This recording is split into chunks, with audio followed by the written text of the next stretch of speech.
up, everybody? It's your girl Fiona, and welcome to Artist2Artist with your favorite girl next door. And I am here today with the man, the legend, Mr. Yellow Jacket, Larry Little. What is going on? Hi, Fiona. How are you? I'm doing great. You feeling good? I'm feeling good for a man my age. Well, you couldn't be past 40. Well, they say 70 is the new 40, so I guess you're right. I hear that. And you know, that's one thing that I've always, because I met you actually in Canton, Ohio at the Hall of Fame ceremony, annual yearly event, and you were there. Right. And ever since then, you have been a warm, sweet individual. How are you able to maintain that? Well, you know, I try to treat people the way that I want to be treated. And I don't want people to think because I'm in the Hall of Fame, I'm better than them. You know, I try to get along with everyone. Yeah. And that you did. You welcomed me and my sisters. And so, what year were you inducted into the Hall of Fame? I was inducted in 1993. 1993. With the best class ever. Okay. Bill Walsh, Chuck Noll, legendary coaches, Dan Fouts, Walter Payton, and I. So you retired from the Dolphins, correct? In 1980. But you got your career started with the San Diego Chargers. Correct. My first 2 years was in San Diego. Okay. And was traded to Miami, which is my home. Your home. And my coach who traded me at the time, his name was Sid Gilman, he traded me for my high school teammate by the name of Mac Lamb. Okay. And he called it a nothing for nothing deal. Ooh, how did that make you feel? A nothing for nothing? Well, it gave me motivation. Okay. To prove to him wrong, you know, and during my Hall of Fame speech, Sid was there because he's a Hall of Famer also, before he passed away.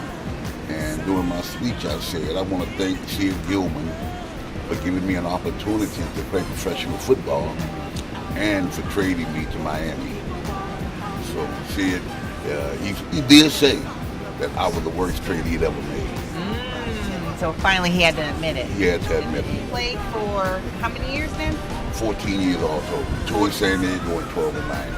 12 in Miami. So after that 12th year when you're like, okay, I'm getting ready to retire, was the Hall of Fame in your sight? Like, was that something that you knew you wanted to, of course?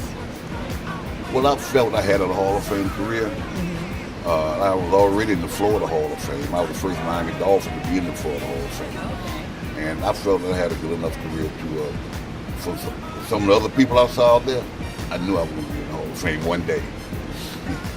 I hear that. Well-deserved, for sure. Yeah, you know, being a free agent too, I wasn't drafted. I signed as a free agent. Okay. My first contract, my bonus was $750.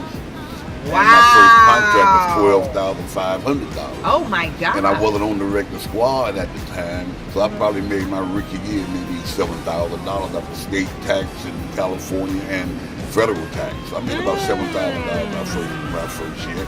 When I came home, I had to find a job during the off season to make ends meet.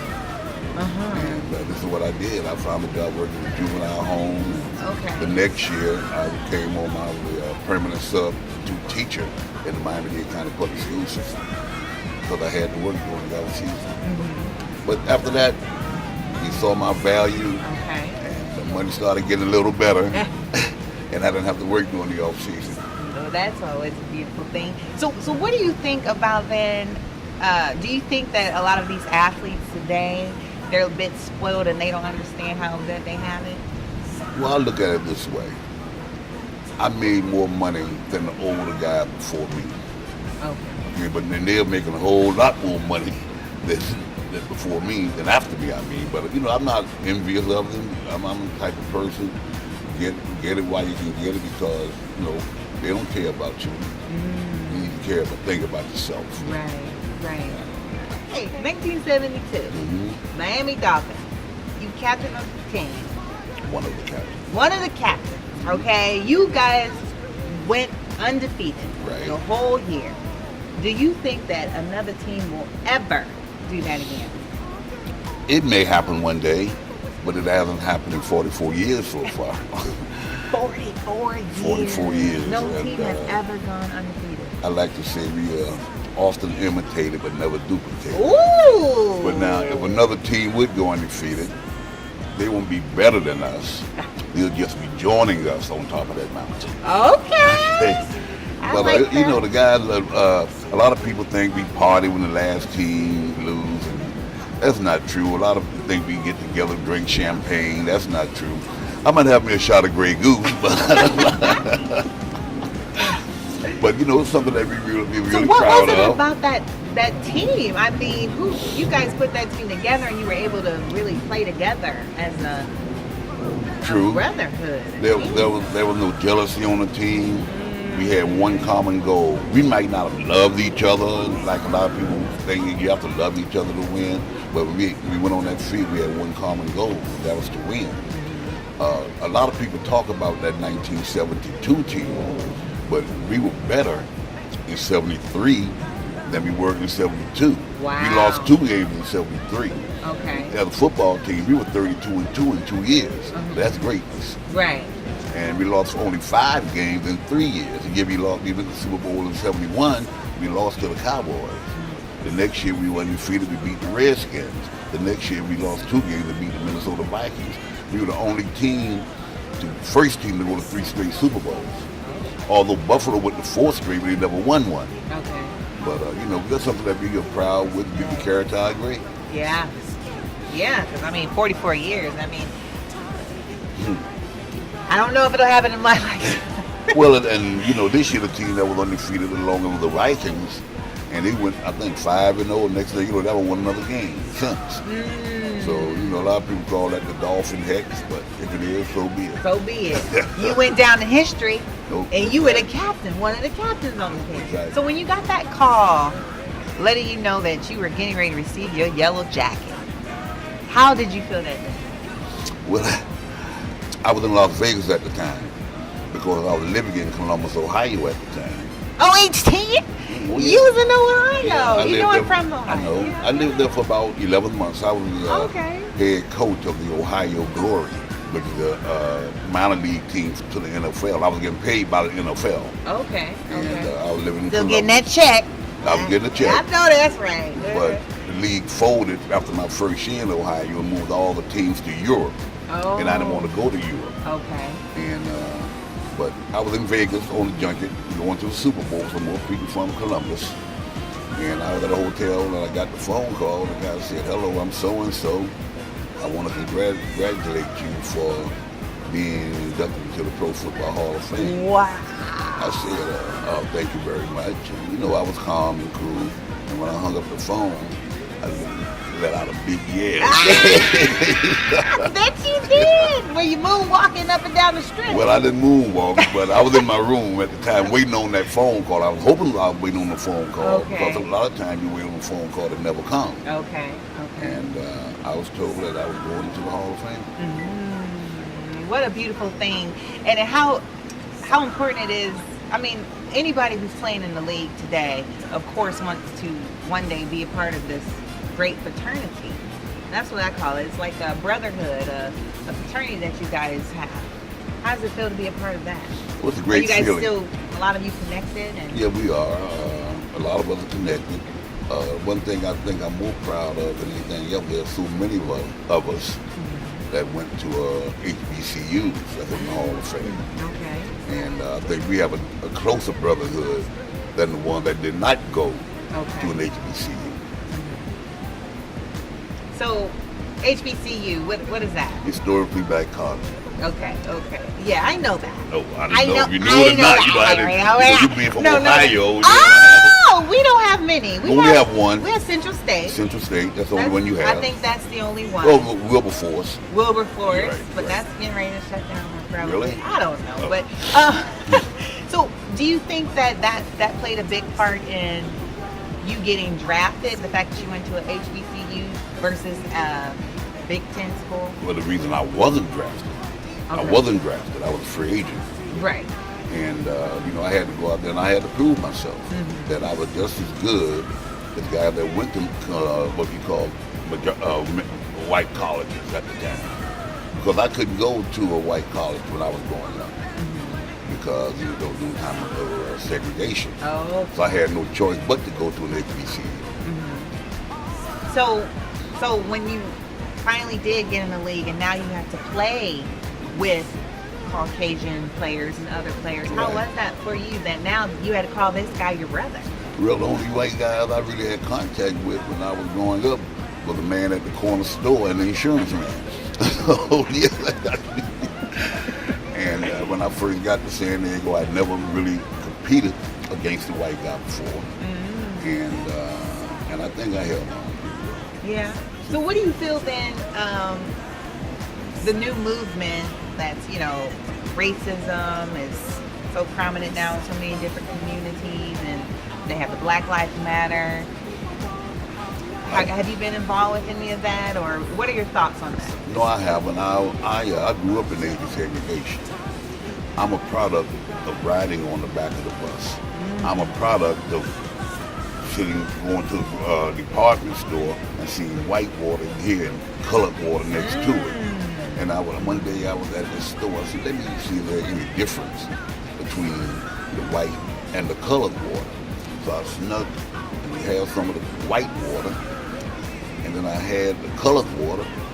Of course, the white water was much colder than the colored water.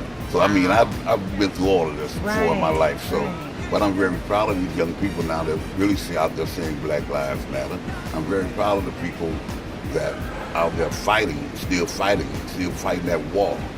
And after what happened recently, I mean, we're more prouder than the young people. But now, one young people, not just African Americans, there are a lot of whites out there too fighting for what they believe is right. And I feel that if we can overcome as a people. Yeah. Back in the day, we can overcome what just happened. If you know what I'm talking about. If the people don't know, I'm talking about the President of the United States. The President of the United States, Trump, yeah, he is the President-elect, 2017. Correct. So together, we can make it. Oh yeah, we can overcome this. Right. Because, see, blacks are very strong. Oh, yeah. We're very strong, we came through slavery. Yeah. We got out of slavery, so why can't we get out of this? Right. But there's going to need to be a lot of unity and, not so much division. If they try to keep us apart.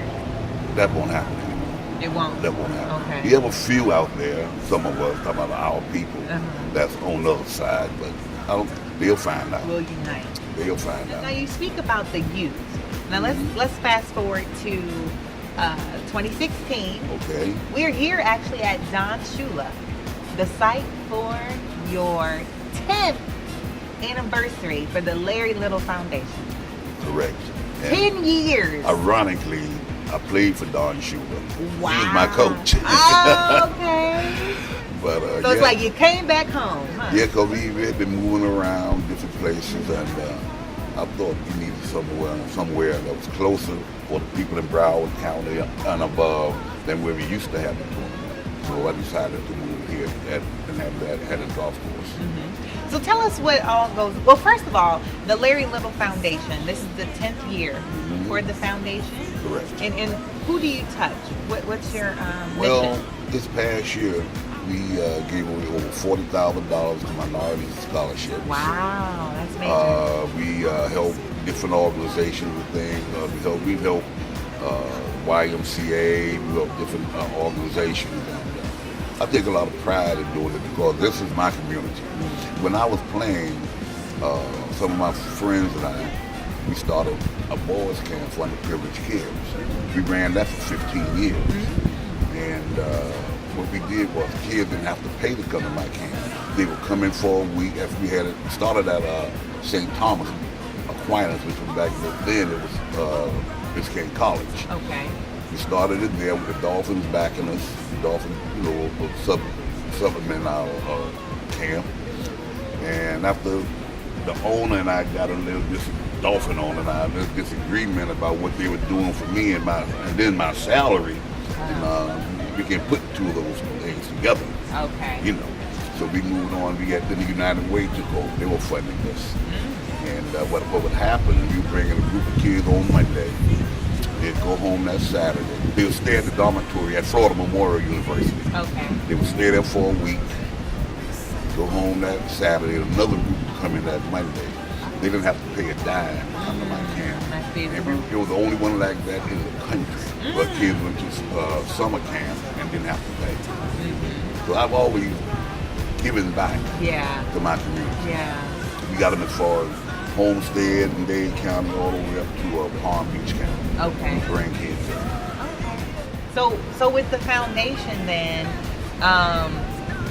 with this being your 10th year, what do you see in the future? What would you like to, I mean, of course we want things to grow, and so what do you foresee in the future for the Larry Little Foundation? Well, my foundation is to keep helping people. As far as the tournament goes, I'm sold out every year, so that can't get any bigger. Yeah. And today we had a meeting, and my God, I didn't know we had that many people. We might have too many this year. Woo! Let me tell you guys, I went last year and it was a party. Oh yeah. The band was great. Yeah, they'll be back again. They'll be back again this year, and we're gonna have a tribute for Sam Moore. A lot of people don't know who Sam Moore is, because he might be too young. He was part of a duet by the name of Sam and Dave. Okay. And they would go records. They're in the Rock and Roll Hall of Fame.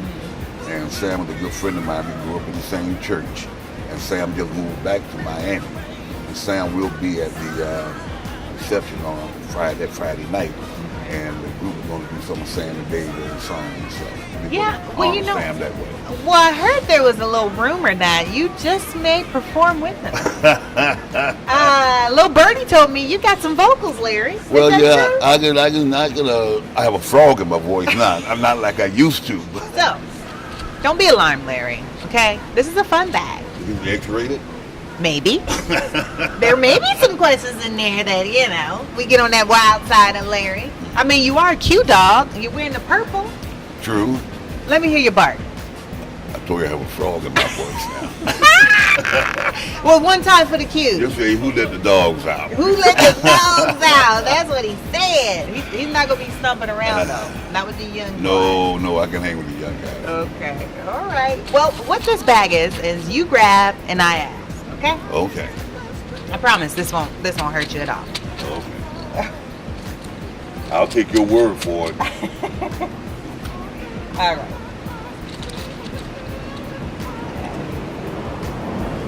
All right. Now, it says, do you truly enjoy your job? Plain. All right. Yeah, open like airport right over there. Ask that question again. Do you? All right. So, do you truly enjoy your job? Now, I'm going to say that, yes, we all know you have retired. I have not retired. You currently are an employee of the Miami-Dade County school system. Right. So how is that working for the school? Oh, it's great because I don't do anything.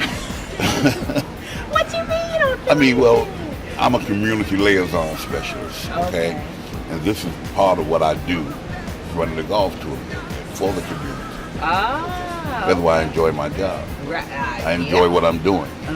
And you're good at it. I'm pretty good at it. So how long have you been with Miami-Dade? Well, right after I retired, I got into the school system from football. Okay. Then when I left there, I left because I went to be the head football coach at Bethune-Cookman University. Okay. I left Miami for 17 years and moved back home. After being gone for a while, I lived in Miami, Daytona Beach. I lived in Columbus, Ohio. I moved 3 times in 2 years. And then I lived in Durham, North Carolina. Okay. And then my final stop, my resting place, I came back here to Miami. Okay. And you are actually from Opelika, right? No, I'm from Overtown. Oh, Overtown. Yeah. Overtown. Overtown. Yeah, don't get it mixed up with Old Town. That's Orlando, isn't it? Oh. From Overtown. Overtown. Yes. Okay, so how was it growing up in Overtown? Oh, it was tough. Yeah. It was tough. Believe me, a lot of fights. But so no you were guns. a fighter? Yep. But no guns. Okay. Just fights. Big difference from today, Oh, right? yes, no doubt about it. But I enjoyed it. I went to a great high school, Booker T. Washington High. Okay. And I had great instructors there that really nurtured me. Oh, good. And I really enjoyed going to Booker T. Washington. So do you ever get a chance to go back over to Overtown? I go through Overtown. Well, I go over there to my high school. I've been to my high school. I gave some students scholarships from Booker T last year. Okay. Plus, the Hall of Fame honored me last year at my high school. Oh, that's beautiful. And then they had another program where guys that played in the Super Bowl, they gave a football to your high school. Okay. And I had one that was 71, 72, and 73 on there because I played in the second Super Bowl. Woo! What you know about that? Who know about that? You got rings galore. I see them. Hall of Fame undefeated ring. So it is so important, don't you think, for people who are the public figure to go back to where they got their starts and to have those conversations with those who are coming up in the future? Not really. I think I let people be their own person. Okay. Whether they want to do it or not is up to them. But I enjoy going over town sometimes. Other than going to a funeral or whatever, someone I don't enjoy that too often. But Right. you know, I go over there. Okay. Now, come on. Pick again, Larry.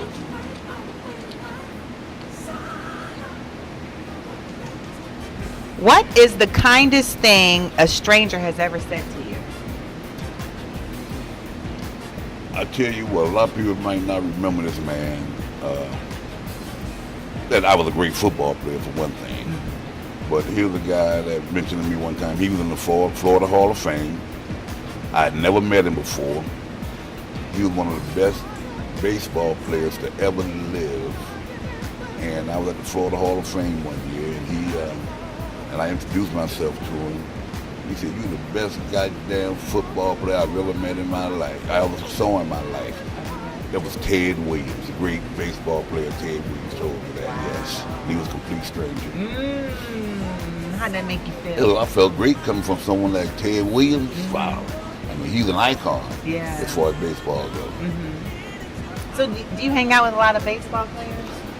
No, I don't, but I know or other some. sports like baseball, I don't basketball? hang out with them, but I know them, and some of them participate in the golf tournament. All right. I like that. All right. Well, if you can tell people, he just cut my interview short because he has to go pick up his beautiful granddaughter. I love the fact that you are actively involved in your grandchildren's life. Well, I put it this way. When my kids became adult, I thought I was through. But I wasn't through. Now I'm with the grandkids, you know. So it's never over. But they're the love of my life. So you know, whatever they ask me to do, I do. And they keep you young, right? They keep me young. They do. I have to go to track meets. I have to go to dance recitals. I have to go to all these different places. But you know, it's all good. Right. So can you tell people where they can go to find out about your upcoming golf tournament? Well, they can call Ingrid Stewart, the lady that runs the tournament for me. Her number is 954-867-6511. And my website will be going up soon too. And then if they don't have to play in the tournament, but they can have a spot where they can donate to my foundation. Okay. And your website is Larry Little. www.larrylittle.org. Okay. And the dates? The tournament is December the 10th. The reception is on December the 9th. And celebrating my 10th anniversary this year, we have another party that night after the tournament at Highland Casino. Oh, yeah. Y'all been kicking it. I'm going to be in the building. Yeah, you'll be there. I'm putting you to work. Oh, yeah. But it's a lot of fun. I truly enjoyed it. And I love the fact that all your old cronies came out and they come every year and they support you and they have a true love for you. Yeah, we're flying in 10 Hall of Famers and plus other Hall of Famers that live in the area. But there's about 14 Hall of Famers that'll be here. Well, you know, although that one guy, Murphy Mars. Yeah, he told me some things about you that you were quite the holder. Is that true? No, Mercury didn't tell you that. I blocked for Mercury. Okay, wait, who's? I don't know who might have told you that. Well, the guy that would have said that a rumor? No, that's a rumor. The guy that would have said if he was alive was Deacon Jones. But Deacon always said I held, but I didn't hold. When Deacon passed away a few years ago. Okay.